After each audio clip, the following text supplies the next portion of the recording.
My name is Ludus Moore, principal of Jasper Junior High School, and I'm just going to talk about some of our survey data, give a description and interpretation of the survey itself. So we're talking about, excuse me, indicator 1.1, the faculty and staff perceiving the school environment as safe and orderly.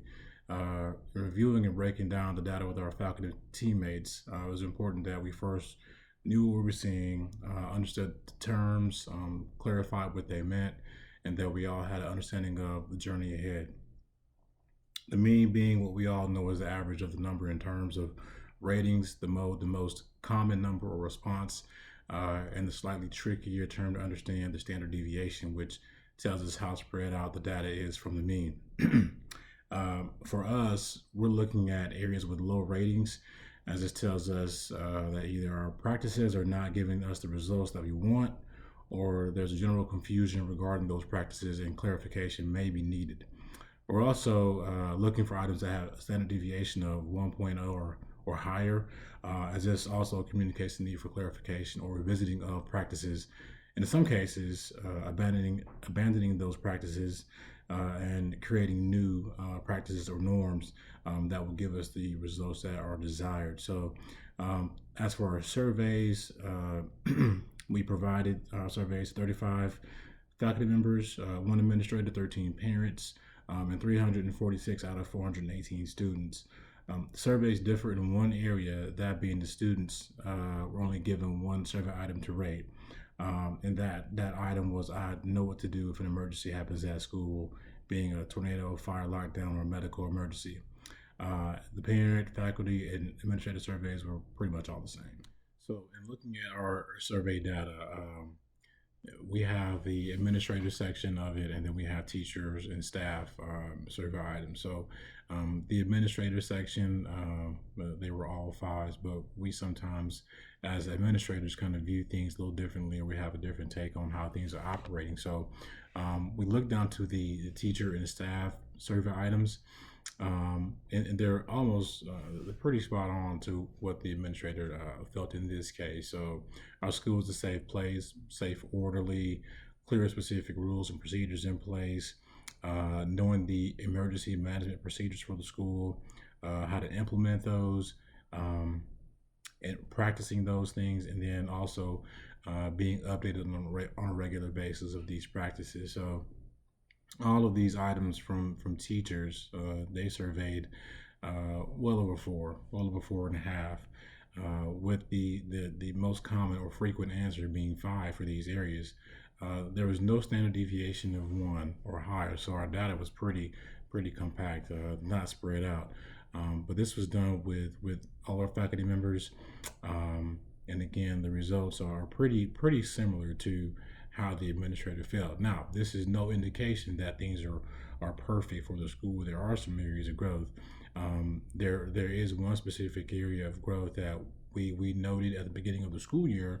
And I think it was actually after this survey had been given out, but our school's emergency management procedures are updated on a regular basis. So we had a procedure that was kind of archaic, and tedious in steps, but with a little bit of action and thought and collaboration with our police department, we were able to come up with a new system, or new procedure for an emergency in case this will be a school lockdown. So the procedure now is much more easy to manage, or it's not as cumbersome, or like I said earlier, tedious in terms of steps. So oftentimes we find ourselves getting confused on what to do in a situation, but with it being condensed now to just a few simple steps and really simple to manage, we all feel a lot better in this case. So we're talking about weaknesses or areas of growth or opportunities. That would be one for us, but I do also believe that, looking at the data here, I know the procedures for our school, clear and specific rules and procedures in place. And that's one thing that you always kind of want to revisit on a regular basis, is that if your folks make sure that you make sure your folks have an understanding of the rules and procedures, because at any given time there could be an emergency. But then also you look at 4.54, our school is an orderly place, and 4.71, which is even more comforting that our employees or our folks or our teammates feel that the school is a safe place, which is the ultimate goal. So the items that were chosen as lagging indicators, we chose them as a team in two dimensions. Things that we knew we executed near perfection as a means to communicate, hey, we're doing this pretty well. Let's not let up. And then also items that were areas of opportunity and that could be progress monitored. So our lagging indicators were controlled access into the building, safety and security is priority. So we have cameras, magnetic locks, badge ID cards for again controlled access. We have evacuation maps in every classroom, building layout, and then also our staging locations. Teachers revisit those with students, the exit strategies to our staging locations on a continuous basis. We have our monthly drill compliance documentation as required by state law, fire, weather, lockdown. We document these drills in a program called Inside, which is done online. So each time we have not only a drill, but some perhaps a threat of some sort, we document those inside that database. And then we also have random attendance and roll checks.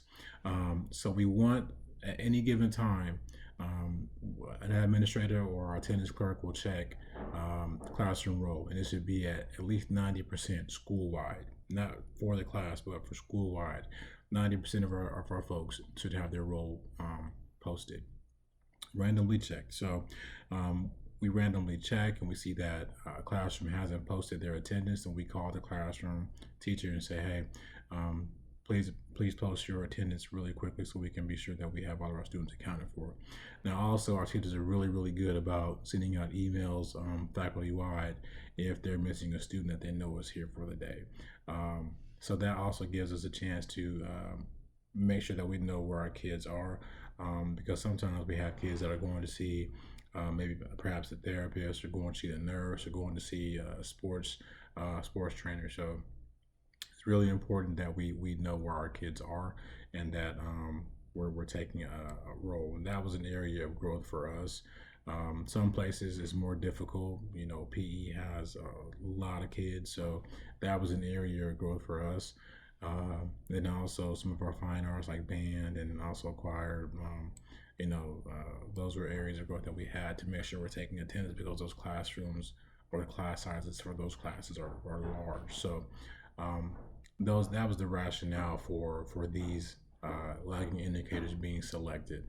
Two dimensions, things we know we did pretty well, and then also things that we knew we could grow and see over time to grow. If we don't progress monitor, we'll never get a clear depiction of how we're doing, if we're growing in that particular area. So we'll continue progress monitoring and collecting data and sharing data with our faculty during our departmental meetings and faculty meetings. We have digital folders that have been created for our faculty to share and to place evidence into for leadership to review and discuss. It's a shared responsibility. Even the shyest of faculty can share their thoughts without necessarily having a spotlight on him or her. Um, in addition, it should be noted that we always make a point to discuss safety and security items in our meetings. Nothing's left off the table, and it's always revisited in the next meeting to ensure that items have been covered or addressed. So it's kind of an open format, if you will. So if we have any issues or circumstances that need to be discussed, we discuss it. But then we also revisit it at the next departmental meeting to make sure it's been covered. And also, it's a chance for us to make sure that if there's evidence to support that we've changed or we've improved in this area, then we want to absolutely use that as evidence of us growing. So again, we have those opportunities to grow. We need to make sure we do that by progress monitoring and doing these continual checks on a regular basis. And also, what I alluded to earlier is that in some cases, we didn't communicate to our stakeholders a change in plans, or perhaps a discussion that was held that is at benefit to them and their child, if for nothing else, for sake of just knowing that it's been covered. So that's also an opportunity for us to make sure that we're sharing not just to our faculty and the folks inside the building, but the folks also outside of our building, so that there's an increased level of knowing what's happening and then also comfort.